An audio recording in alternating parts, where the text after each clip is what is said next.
Hello friends, good morning, welcome back to my channel. তোমরা সবাই কেমন আছো? আশা করি তোমরা সবাই খুব ভালো আছো, আর আমিও ভালো আছি। আর এখন বাজে 8টা থেকে আমার ব্লগটা শুরু করছি। পুরোপুরি 8টা বাজছে এখন। আর এখন আমি রান্না বসাবো, কারণ আমার প্রতিদেবের জন্য মাঠে ভাত নিয়ে যেতে হবে। 1 ঘন্টার মধ্যে আমার রান্না হবে। হ্যাঁ, হয়েই যাবে মনে হয় 1 ঘন্টার মধ্যে। 9টা সাড়ে 9টার সময় নিয়ে যাব ভাত। তো ফ্রেন্ডস, যারা আমার নতুন বন্ধু, পুরনো বন্ধু এই ব্লগটা দেখছো, তাদের সবাইকে অসংখ্য ধন্যবাদ। আর যারা নতুন বন্ধু আছো, অবশ্যই সাবস্ক্রাইব করে পাশে থাকা নোটিফিকেশান অল করে দিও, যাতে ভিডিওগুলো ছাড়ার সঙ্গে সঙ্গে তোমাদের কাছে পৌঁছে যায়, তোমরা সেটা ঝটপট দেখে নিতে পারো। আর লাইক, শেয়ার, কমেন্ট অবশ্যই করে দিও। তো ফ্রেন্ডস, দেখতে থাকো, সঙ্গে থাকো। তো ফ্রেন্ডস দেখো, আমি এখন রান্না বসিয়ে দিয়েছি। ওই দেখো, ওইদিকে ভাত হচ্ছে, এখনো তরকারি কাটা পুরোপুরি হয়নি, তার জন্য বসাই নিয়ে দেখো বেগুন ভাজবো। এখানে আছে বেগুন, আর এখানে আছে আলু, কলা আর পেঁপে কাটবো, পেঁপে দিয়ে তরকারি করব। তো ফ্রেন্ডস, আমি রান্না করি, আর সোনা পাপা ওইদিকে পড়াশোনা করছে। সোনা পাপা এখানে পড়াশোনা করছে, ছড়ার বই। পাপা মেঘের কোলে এটা বলবা। ফ্রেন্ডস দেখো, আমি ভাতটা বেড়ে দেখো ব্যাগে ভরে নিয়েছি, আর থালা নিয়ে নিয়েছি, কারণ টিফিনে করে খাওয়া যাবে না, থালায় বেড়ে খেতে হবে। আর নিয়ে নেবো জলের বোতল, তাহলেই হয়ে যাবে। এখানে খেলছে, কি করতে আসছে সেখানে? এমনি ঘোরার জন্য। আর ওইখানে ওই যে খড়ি দাঁড় করানো আছে, ওইখান দিয়ে পাট ছাড়াচ্ছে। চলো ওইখানে যাই। তো আমরা যাচ্ছি। কি পাপা, কই তুমি? আরও ছাতাটা কোনো সময় ছাড়বে না, পেয়েছে এক ছাতা। তো চলো আমরা যাই ওখানে। তো ফ্রেন্ডস দেখো, আমি চলে এসেছি এখানে, আর এখানে চলছে পাট ছাড়ানোর পদ্ধতি। দেখো কীরকম করে, ওই দেখো পাটের খড়ি থেকে আঁশগুলো আলাদা করে নিচ্ছে। আর এখানে দেখো পাট কাটা হয়েছে, কাটার পরে সেগুলোকে বেঁধে টেঁধে এখানে দেখো বোঝা বেঁধে বেঁধে জলের মধ্যে ফেলে, তার উপর আবার মাটি পাটটাকে চাপা দিয়ে দেওয়া হয়েছে, পুরোটা জলের মধ্যে মানে ডুবে থাকে। তো ডুবে থাকবে, তারপরে প্রায় 10-15 দিন পরে জাগ হয়ে যায়, মানে পাটটা ছাড়ানোর মতো হয়ে যায়। তারপরে ছাড়িয়ে নেয় এরকম করে, যেরকম ছাড়াচ্ছে তোমরা দেখলে।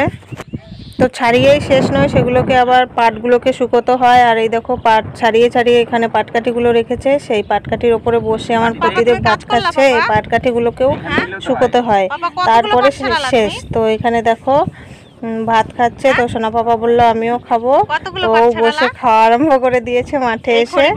ও টিফিনে করে নিয়েছে, আর ওর পাপাকে দেখো আমি থালে বেড়ে দিয়েছি। তো দেখো ও খড়ির ওপর বসে বসে খাওয়া শুরু করে দিয়েছে।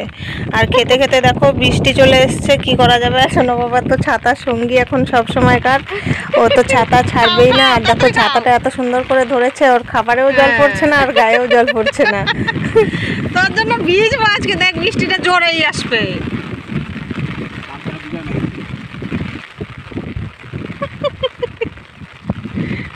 কেমন করে খাইতেছে দেখো।